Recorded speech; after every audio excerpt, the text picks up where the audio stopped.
You're listening to an Anazao Ministries podcast.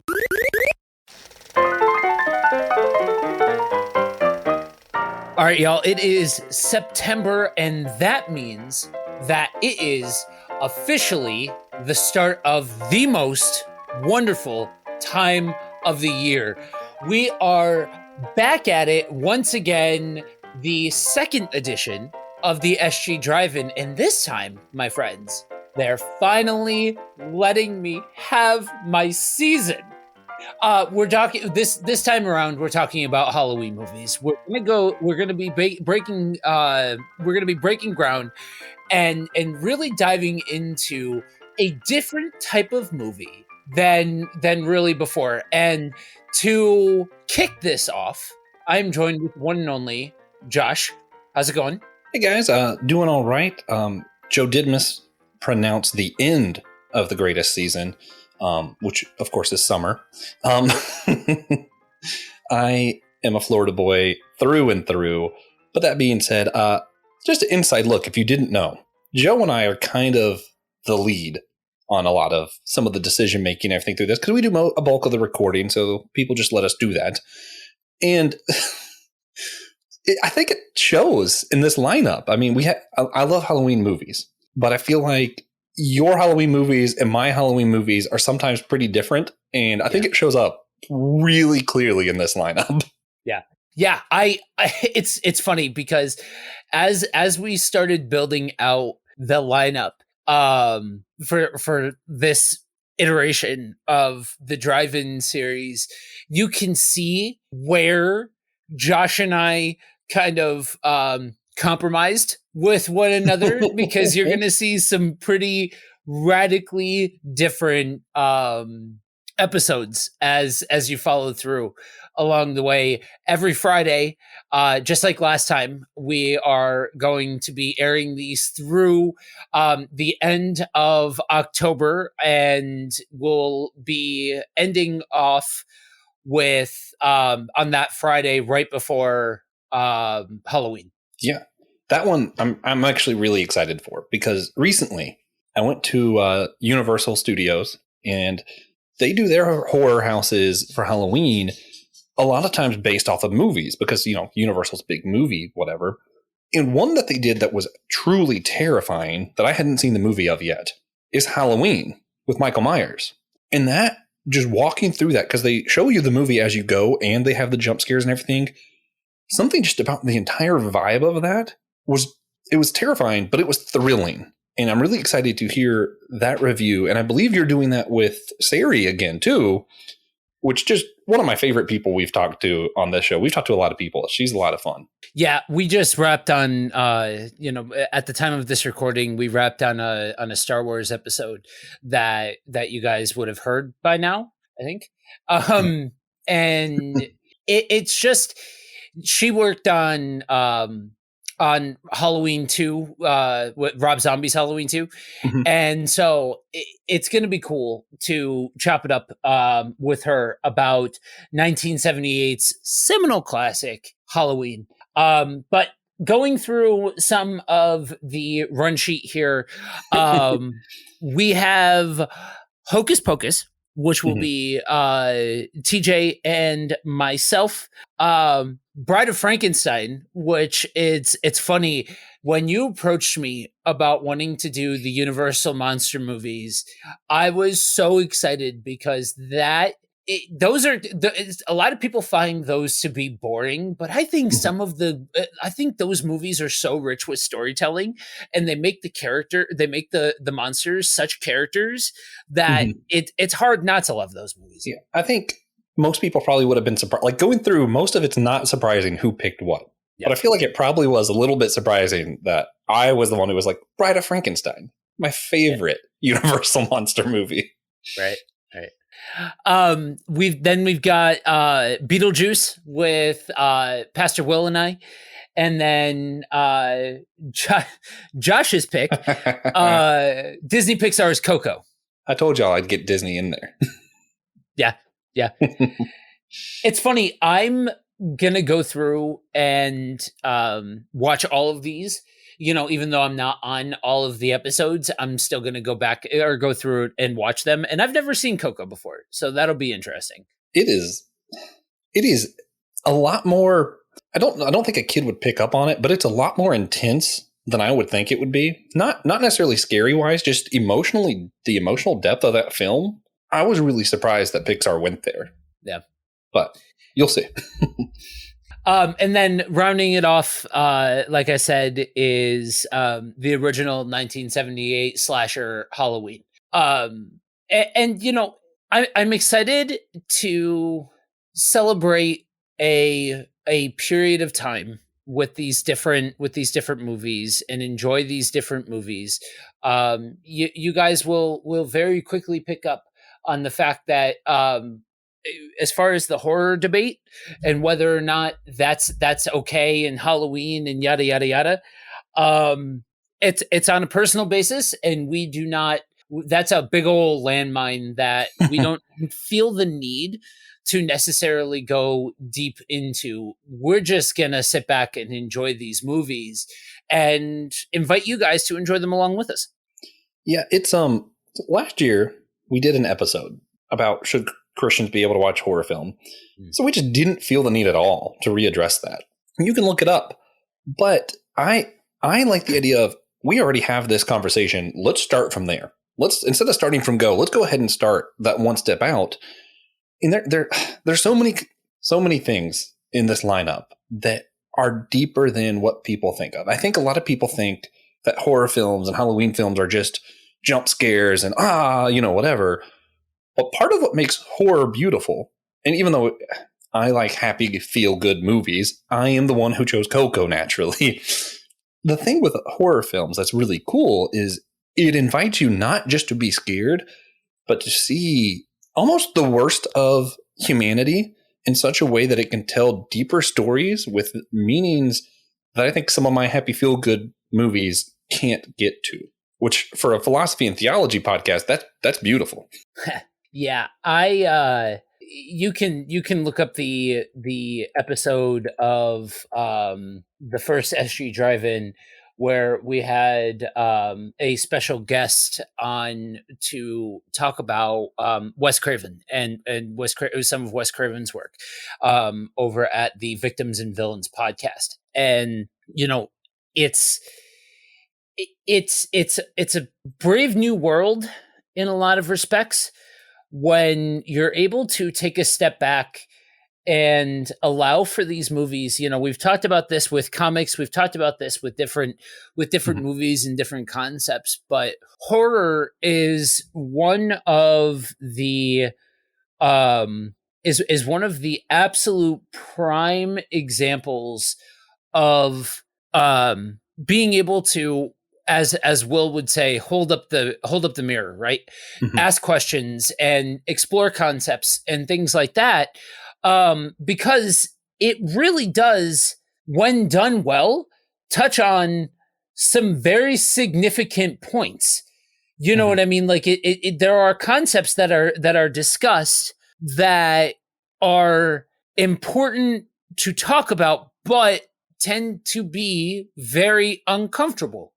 And so rather than throwing out an entire genre and not talking about it because it makes us uncomfortable or because that's the devil's stuff or whatever, we're going to approach this in the same way that we approach anything else. I've had conversations with people that cannot watch Marvel movies because of some of the concepts, because of some of the, like, it is not okay with their spirit. And if that's the case, then this is territory that we love you.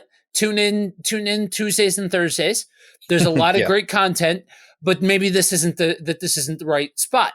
But if this is territory that you are okay with going into, then we invite you to explore these movies with us and unpack what this genre has to offer, because you might just find out exactly why there is a contingent of us, even within the Christian community, that love this genre, when this genre is done well, dude, in my opinion, when the horror movie genre, and not everything, we should say, not everything that's coming out is horror. I understand that we're talking about this because some of the stuff that we're going to be covering is heavier and things like that.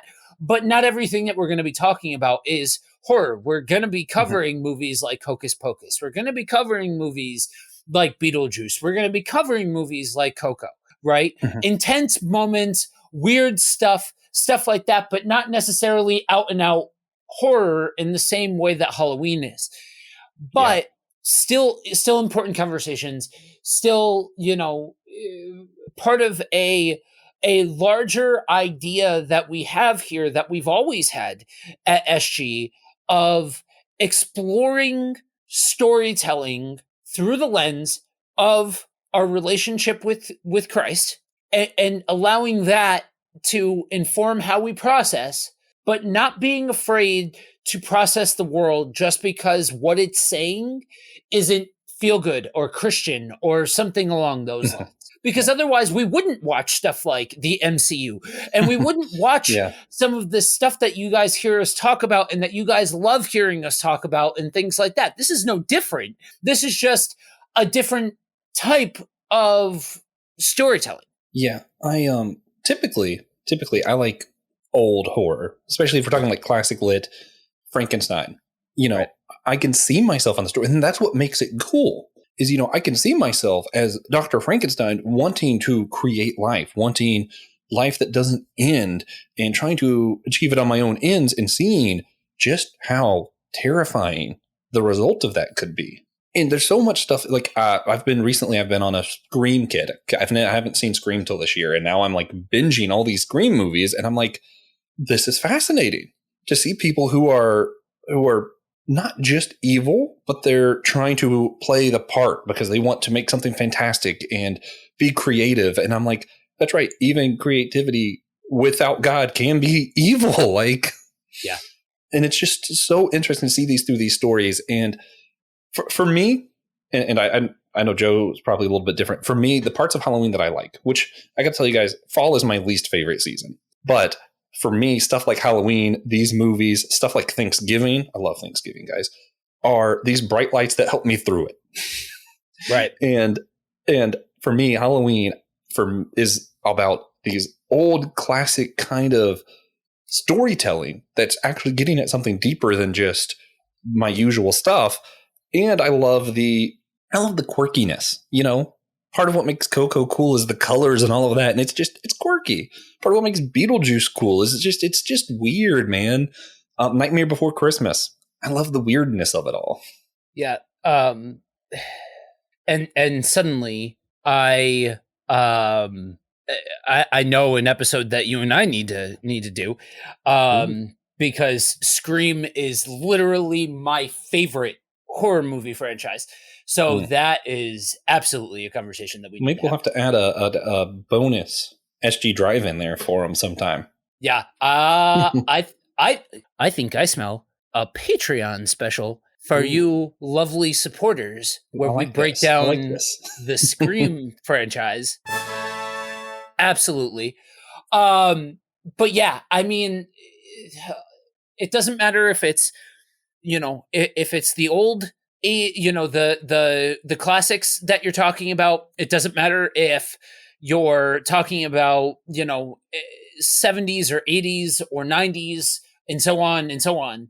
Every iteration, every era, and I understand I skipped a lot of time if there are any of you horror buffs out there, I know what I did, but I'm not going to sit here and break down the history of horror for you guys. Yeah. But there's so many stories to tell and so many different styles of telling stories that have happened over the years and over the different stylings and over the different genres and over the different, because all of these different eras have their different emphasis points.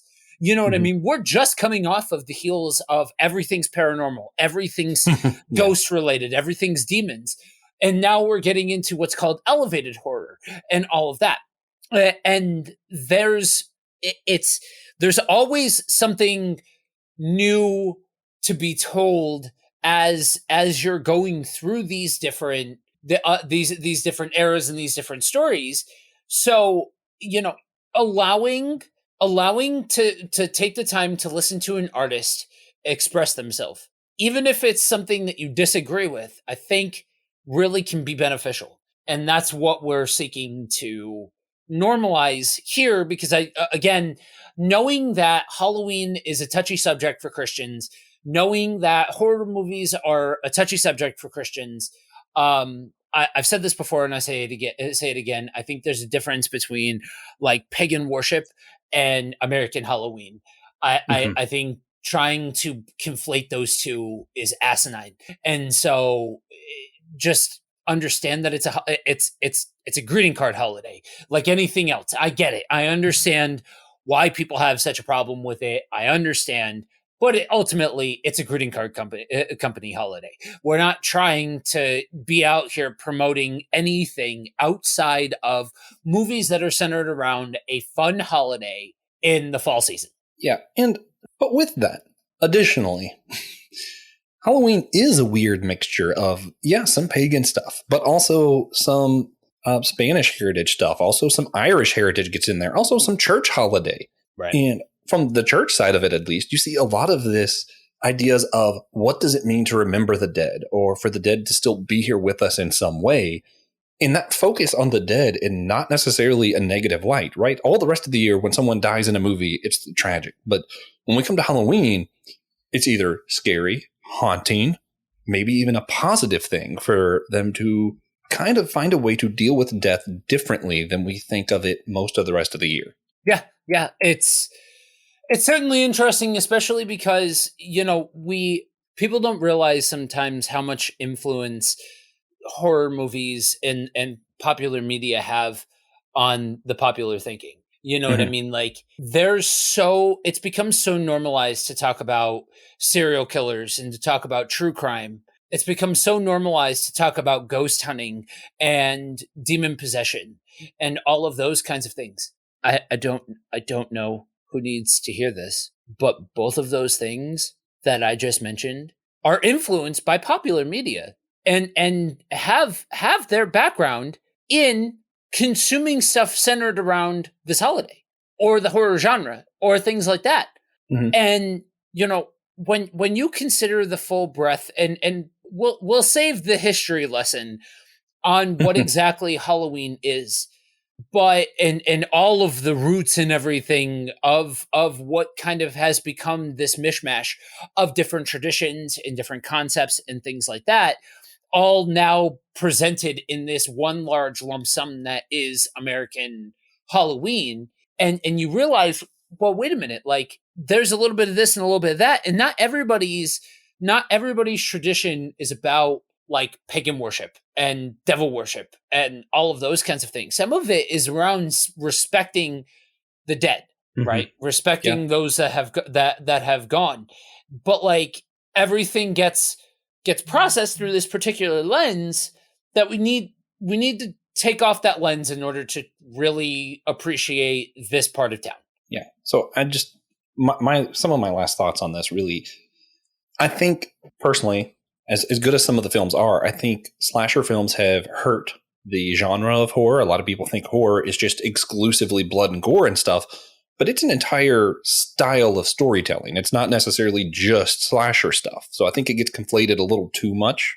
Yeah. And that's problematic for me. But also, I think of, and this is, of course, me doing the Bible thing that I like to do. It probably gets on people's nerves sometimes, but whatever.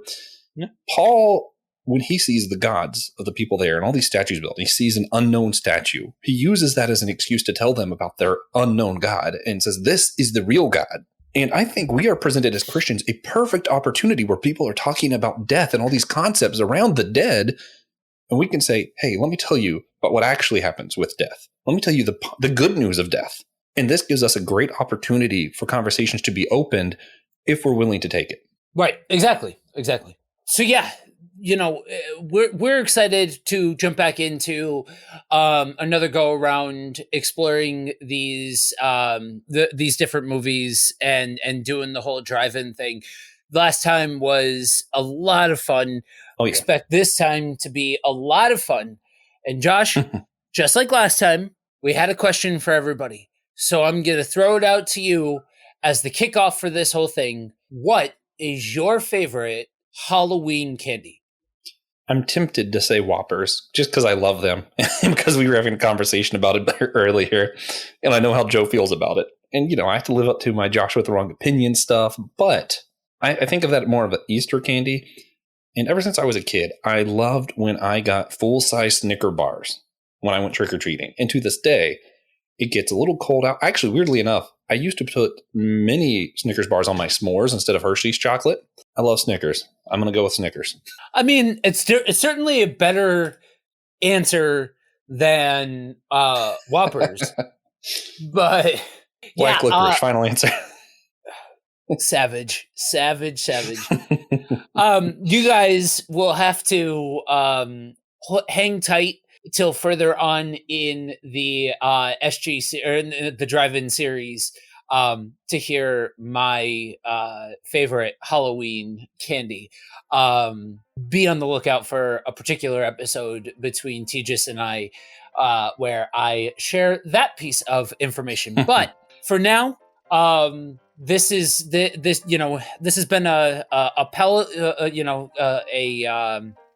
has been a table setting for what's going to now go through every Friday from now until, like we said, Halloween, as well as some specials that you guys will be getting on Halloween, as we tend to do on the different holidays. And so that's it for now. Thanks for joining us. We hope you guys enjoy the drive-in for Halloween. Don't worry, all of you Christmas fans. First off, y'all need to calm down. Christmas will come. But After also, Thanksgiving, we'll be doing this again for Christmas as well. But for now, enjoy the ride, enjoy the series, and remember, we're all a chosen people, a geekdom of place.